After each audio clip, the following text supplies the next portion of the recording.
Okay. Hi, this is Christine with Where's Watson?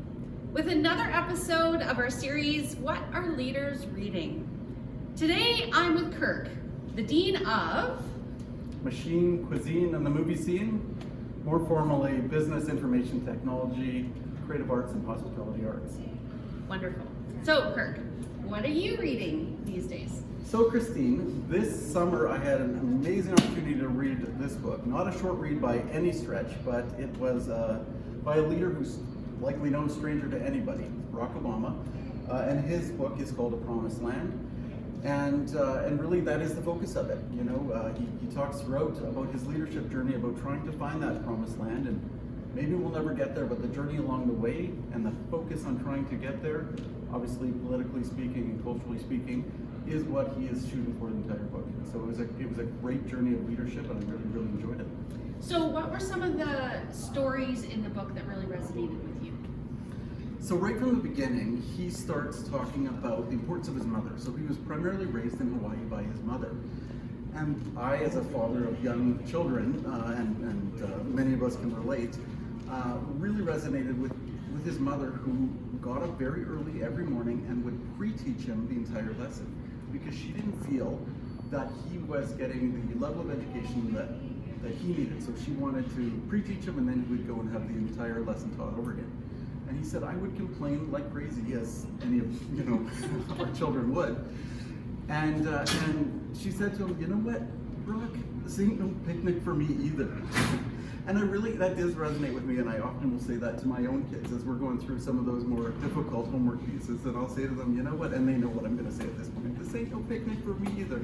But it's really that we're doing this together, we're in it together, and we're going to get through it together. Wonderful. So tell me a story from the book about what resonates with your leadership as a dean.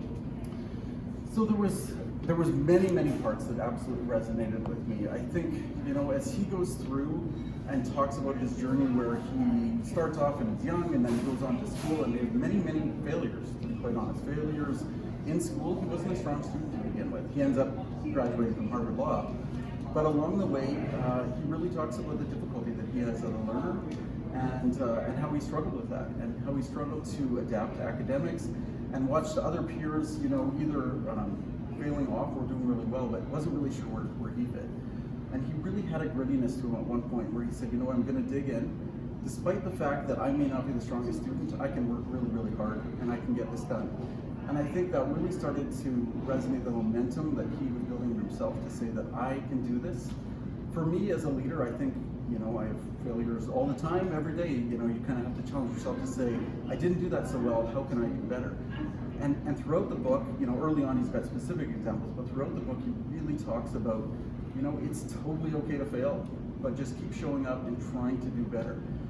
And I think that's a really important message. You don't have to come here and succeed right out of the gate, and really if you think you will, that's a failure. The idea that you're going to keep trying is really what's important. Well, one other quick story, and I have to say, because I always bring it back to my family and how I lead them, and how I lead them is kind of, at a high level, how I see myself as a leader. Some of you will have heard this, but there's a story early on in his campaign where you're campaigning day in and day out. And you're hopefully trying to get your message to large groups of people. And this particular day, he found himself in a very small, I think it was a church in South Carolina. The press had been really bad to him that day. It was terrible. It was actually raining. He just paints a bleak picture. And he kind of wants to just get in and get out. And so he kind of steps up to the podium. There's 30 or 40 people there, and he's about to start talking. And he hears this voice that just says, "Fired up!" And he kind of thinks, are they stealing my thunder? What is going on? And then you hear the rest of the group just yells, "Ready to go!" And it kind of goes on, and he says at one point, you just kind of join in. So he starts going, "Fired up!" And the rest of the group is going, "Ready to go!" And he says that at some point it actually really starts to get him fired up. And what he realizes is this is a woman who does this at all the local sports games or all the events, and she gets the community fired up. And she was there to root him on and get everybody fired up. And that actually became kind of a rallying cry for his first campaign, and so that's where it came from. And again, back to my own family, when we're about to do something, and especially if I know they don't want to do it, I yell up, "Fired up!" And my two boys are better at yelling "ready to go." My daughter kind of rolls her eyes back to that special place that only teenagers can hit, I think, sometimes, but it says, "Dad, you are no Obama." But there, there are these touching little elements of just humanity. He's somebody who led and did amazing things, but he also has many examples of just him being a human, and that's amazing. That's wonderful. Well, I really appreciate the stories. I can't wait to try that technique on my 14-year-old and 16-year-old. I'm sure they're going to be super thrilled. And thank you for also being human and for sharing the insights that you've gathered from your reading. So thank you, Kirk. My pleasure. Thank you.